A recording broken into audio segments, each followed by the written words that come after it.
Isang bahay at eskwelahan ang tinamaan ng panibagong airstrike ng Israel sa Gaza.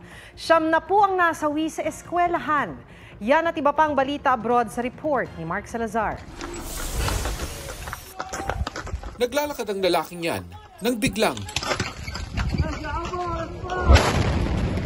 tumama ang missile mula umano sa Israel sa isang bahay sa Gaza City. Isa ang patay. Binomba rin ng Israel ang isang eskwelahan na pinagkukublihan ng mahigit 300 Palestinian. Di bababa sa 90 ang nasawi.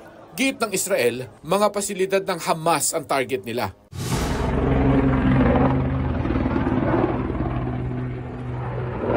Umikot-ikot hanggang sa bumagsak ang eroplanong yan sa Brazil. Patay ang lahat ng mahigit 60 pasahero at crew. Sinusuri na ang voice recordings at flight data mula sa na-recover na black boxes ng eroplano para matukoy ang sanhi ng pagbagsak. Bumagsak din ang isang helicopter sa bubong ng isang hotel sa Australia. Namatay ang piloto. Pinalikas ang daan-daang hotel guests. Wala raw permiso ang flight. Mark Salazar, nagbabalita para sa GMA Integrated News.